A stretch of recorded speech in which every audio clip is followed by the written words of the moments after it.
अगर आपने अपने दोस्त के कहने पे म्यूचुअल फंड में इन्वेस्ट करना स्टार्ट किया है और स्कीम भी सेलेक्ट करके एसआईपी चालू कर ली है, बट फिर भी आपको अपनी इन्वेस्टमेंट के ऊपर कॉन्फिडेंस नहीं आ रहा और आपको लग रहा है कि कहीं मैं गलत स्कीम में पैसा इन्वेस्ट करके पैसे के ऊपर ज्यादा रिस्क तो नहीं ले रहा या पैसे को लूज तो नहीं कर बैठूंगा, तो ये वीडियो आपके लिए, क्योंकि आज की इस वीडियो के अंदर मैं आपके साथ वो 5 ऐसे फैक्टर्स शेयर करने वाला हूं जिससे आप एक सही म्यूचुअल फंड स्कीम को सेलेक्ट कर पाए।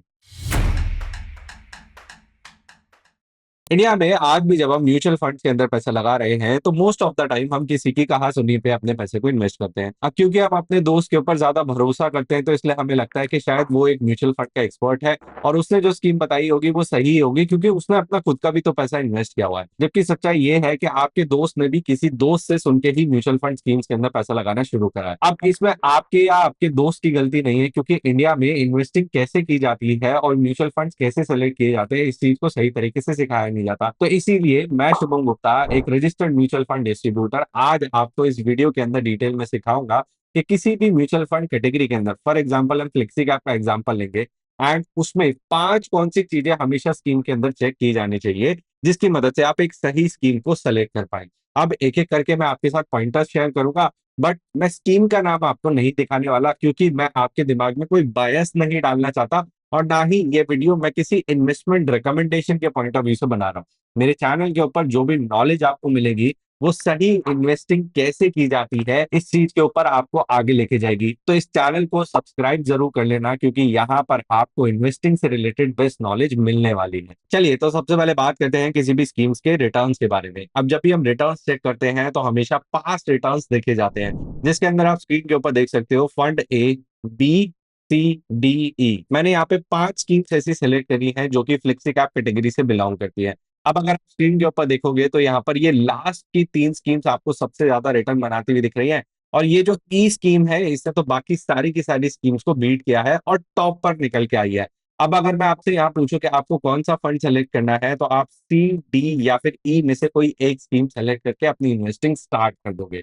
यही है 90% इन्वेस्टर की टोटल रिसर्च, जिसके बेसिस पे वो अपनी इन्वेस्टिंग कर रहे हैं। जो दोस्त मैंने आपको बताया, शायद उन्होंने भी सिर्फ रिटर्न्स चेक करने के बाद अपनी इन्वेस्टिंग को, एसआईपी को स्टार्ट कर दिया होगा।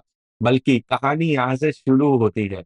हमने यहाँ पे सिर्फ टॉप 5 स्कीम्स परफॉर्मेंस के बेसिस पे ढूंढ के निकाली है, और अब एक एक करके मैं वो सारे पॉइंटर्स आपके साथ शेयर करना शुरू करूंगा जिसकी मदद से आप एक सही म्यूचुअल फंड स्कीम को सिलेक्ट कर सकते हो। सबसे पहले हम बात करेंगे किसी भी स्कीम के एयूएम के बारे में, यानी कि कितना टोटल पैसा स्कीम के अंदर लगा हुआ है। अब ये क्यों जानना जरूरी है? ये इसलिए जानना जरूरी है कि किसी भी स्कीम के अंदर कितने ज्यादा पैसे की इन्वेस्टमेंट हो रखी है वो इस बात को बताता है कि आज की मार्केट में उस स्कीम के अंदर बहुत सारे इन्वेस्टर, इंस्टीट्यूशनल, रिटेल या फिर एक एचएनआई इन्वेस्टर अपना पैसा लगा के बैठे हुए हैं, जिससे आपको भी ट्रस्ट प्लेस करने में आसानी हो। तो यहाँ पर मैंने जो टॉप 5 स्कीम्स ली थी उसमें ए स्कीम का एयूएम 1,40,000 करोड़ है, बी स्कीम का 1 लाख करोड़ है, सी स्कीम के अंदर 5,000 करोड़ रुपए लगा हुआ है, डी और ई स्कीम के अंदर 6,000 और 2,500 करोड़ रुपए लगा हुआ है। तो आपको एक चीज और समझ में आएगी कि ये जो 23% वाली ई म्यूचुअल फंड स्कीम थी, ये शायद या तो मार्केट के अंदर नई है या फिर इसने बहुत ही रीसेंट टाइम पीरियड के अंदर बहुत एक्स्ट्रा परफॉर्मेंस बना के दिखाई होगी, जिसने अभी ये टॉप के ऊपर दिख रही है। क्योंकि अगर ये कंसिस्टेंटली इन्वेस्टर के पैसे के ऊपर अच्छा रिटर्न बना के दिखा रही होती तो इसमें इन्वेस्टर का काफी ज्यादा पैसा लगा होता, जो कि आपको ए या बी स्कीम के अंदर देखने को मिल रहा है। अब ये सबसे बड़ा रेड फ्लैग होता है कि जनरली जब इन्वेस्टर ने अपना रिटर्न देख के पैसा लगा दिया, एयूएम चेक नहीं करा, तो इससे मुझे ये पता चल गया कि ये स्कीम बहुत ज्यादा वॉलेटाइल रहने वाली है और शायद किसी 1 या 2 साल के अंदर अच्छा परफॉर्मेंस बना के दिखाया, बाकी टाइम पे ये अच्छा नहीं करती है। तो कंसिस्टेंट रिटर्न बनाने वाली ये स्कीम नहीं है, इसीलिए किसी भी स्कीम का एयूएम चेक करना बहुत ज्यादा जरूरी है। बाकी बात करूं, यहाँ पर आप स्क्रीन के ऊपर देख सकते हो 2 स्कीम ऐसी हैं जिनका 1 लाख करोड़ से ज्यादा का एयूएम है। अब ये ऐसा इसलिए है क्योंकि ये स्कीम्स काफी कंसिस्टेंटली इन्वेस्टर के पैसे के ऊपर रिटर्न बना के दे रही होंगी।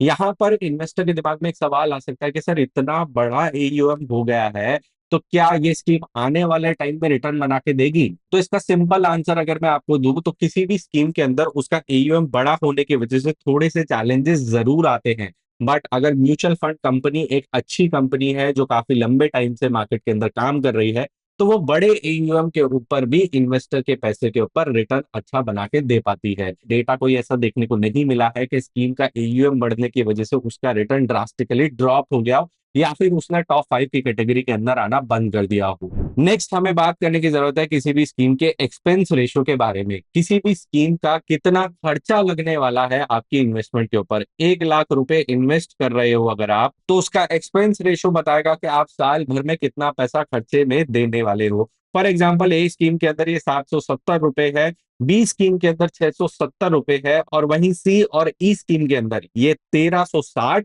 एंड 1540 रुपए है। अब अगर मैं इन सभी का एवरेज निकालूं तो मेरा एवरेज शायद 0.75% के आसपास निकल के आएगा। अब म्यूचुअल फंड की बेस्ट बात यह है कि जो भी वो अपने रिटर्न्स को दिखा रहे हैं, जो यहाँ पे आप स्क्रीन के ऊपर देख सकते हो, वो एक्सपेंस रेशो काटने के बाद दिखाए जाते हैं। ये बात बहुत कम लोगों को पता होगी कि जो भी आपके डैशबोर्ड या ऐप के अंदर जो रिटर्न्स आपको देखने को मिल रहा है या प्रॉफिट आपको देखने को मिल रहा है, उसमें से ऑलरेडी एक्सपेंस रेशो को काट लिया गया है। तो कई बार इन्वेस्टर सवाल पूछता है कि सर, एक्सपेंस रेशियो चेक करने की फिर क्या ही जरूरत है, जब रिटर्न इतने अच्छे आ रहे हैं, ज्यादा रिटर्न देखने को मिल रहे हैं, तो मैं हाई एक्सपेंस रेशियो भी पे करने के लिए तैयार हो जाऊंगा।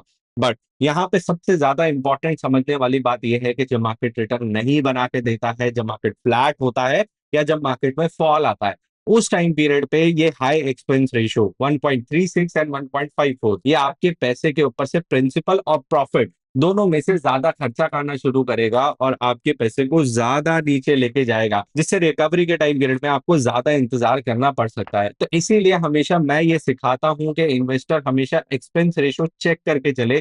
कभी भी ऐसी स्कीम के अंदर पैसा ना लगाए जो कैटेगरी के एवरेज से बहुत ज्यादा एक्सपेंस रेशो चार्ज कर रहा है। यानी कि अगर आपका एवरेज 0.75% का है तो आप 0.8 तक जा सकते हो, 0.6 तक जा सकते हो। बट ऐसी स्कीम के चक्कर में ना फंसना जो कि 1 से 1.5% से ज्यादा का एक्सपेंस रेशो चार्ज कर रहा है, जहां पर कैटेगरी सिर्फ 0.75 पे बैठी हुई है। अब जरा बात करते हैं रिस्क के बारे में। जब भी आप म्यूचुअल फंड्स के अंदर पैसा लगाते हैं तो एक लाइन आती है, mutual fund investments are subject to market risk. ये मार्केट रिस्क क्या होता है? मार्केट रिस्क का मतलब है कि शॉर्ट टर्म पीरियड में, 1 से 5 साल के पीरियड में स्कीम उठा पटक आपके पैसे के ऊपर दिखाएगी, और ऑन एन एवरेज 5 साल के अंदर अपने एवरेज रिटर्न जैसे कि 16% के रिटर्न से प्लस कितना गई है और माइनस कितना गई है, ये हिस्टोरिक रिटर्न्स पे बेस्ड एक रेशो है जो कि आपको ये बताती है कि स्कीम ने अपने एवरेज रिटर्न से उठा पटक की रेंज कितनी बनाई है। तो अब बहुत सारे इन्वेस्टर बोलेंगे कि ये परसेंटेज जितना ज्यादा होगा उतना मेरा पॉजिटिव रिटर्न बनाने के चांसेस बढ़ जाएंगे। ऐसा नहीं है। आपकी स्कीम पॉजिटिव साइड पे लेके जाएगी या नेगेटिव साइड पे लेके जाएगी इसकी कोई गारंटी नहीं है, बल्कि आपको ये सिर्फ रेंज बताने के लिए सफिशिएंट है कि आप अपने पैसे के ऊपर कितनी उठा पटक देखने वाले हो। तो अगर आप एक ऐसे इन्वेस्टर हो जो ज्यादा रिस्क अपने पैसे के ऊपर नहीं लेना चाहता, फॉर एग्जाम्पल 9% या 13% का स्टैंडर्ड एविएशन जो इस कैटेगरी का लो स्टैंडर्ड एविएशन है, उसको अगर आप चेज करना चाहते हो तो आपके लिए ए या बी स्कीम सुटेबल रहने वाली है। बट अगर आप एक ऐसे इन्वेस्टर हो जो ज्यादा रिस्की इन्वेस्टमेंट की तरफ जाना चाहता है, यानी कि मैक्सिमम रिस्क लेके मैं मैक्सिमम रिटर्न बनाने के लिए तैयार हूं, मुझे उठा पटक से कोई प्रॉब्लम नहीं है, तो उस सिनेरियो के अंदर आपके लिए सी, डी और ई म्यूचुअल फंड स्कीम सुटेबल रहने वाली है। अब एक इन्वेस्टर का रिस्क प्रोफाइल क्या है, उसके लिए कौन सी कैटेगरी के म्यूचुअल फंड सुटेबल रहने वाले हैं, उसके पोर्टफोलियो के अंदर कितनी कंजर्वेटिव, कितनी बैलेंस और कितनी एग्रेसिव स्कीम होनी चाहिए, इन सारी चीजों को मैं अपनी म्यूचुअल फंड मास्टर क्लास के अंदर डिटेल में डिस्कस करता हूँ। ये हमेशा वीकेंड पे कंडक्ट की जाती है ताकि आप लाइव आके स्टेप बाय स्टेप पोर्टफोलियो कैसे बनाया जाता है उसको सीख लें, एंड अगर आपके म्यूचुअल फंड से रिलेटेड कोई सवाल है तो वो भी मुझसे क्लियर कर लें। तो अगर आप इस मास्टर क्लास में ज्वाइन करना चाहते हो तो अभी डिस्क्रिप्शन में जाके लिंक पे क्लिक करके साइन अप कर लो।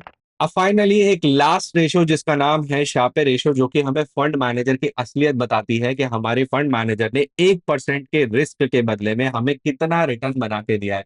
यहाँ पे स्क्रीन के ऊपर ध्यान से देखोगे तो फंड ए के केस में ये रिटर्न 1.1% का है, फंड बी के केस में 0.99% का है, जबकि जो एग्रेसिव या रिस्की स्कीम मार्केट के अंदर रही है उन सभी का रेशो 1 से नीचे का है।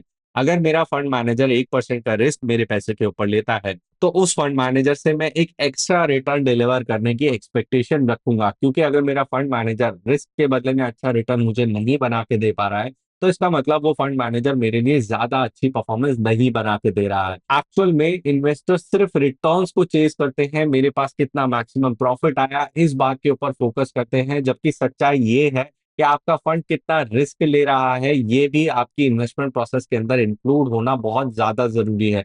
क्योंकि जब आपका फंड ज्यादा रिस्की होता है तो आप फॉल्स के टाइम पे या जब मार्केट के अंदर करेक्शन आता है उस टाइम पे अपनी एसआईपी को बहुत जल्दी से स्टॉप कर देते हो या फिर मार्केट से पैसा बाहर निकाल लेते हो। क्यों? क्योंकि आपने सही तरीके की रिस्क प्रोफाइलिंग ना करके अपने लिए सूटेबल फंड को नहीं सेलेक्ट किया। तो इसीलिए मैंने आज की इस वीडियो को बनाया था जिससे आपको ये पता चल सके कि वो कौन से पैरामीटर्स हैं जिसकी मदद से आप अपने म्यूचुअल फंड स्कीम को सही से एनालाइज कर सकते हो और इस बात का पता लगा सकते हो कि मेरे लिए कौन सी म्यूचुअल फंड स्कीम सूटेबल रहने वाली है। अब इन पांचों में से आप कौन सी स्कीम के अंदर पैसा लगाओगे वो तो मुझे कमेंट सेक्शन के अंदर जरूर बता देना। एंड इस वीडियो को अपने उस दोस्त के साथ जरूर शेयर करना जिसने आपकी म्यूचुअल फंड के अंदर एसआईपी शुरू कराई थी। Mutual fund investments are subject to market risks. Read all scheme related documents carefully.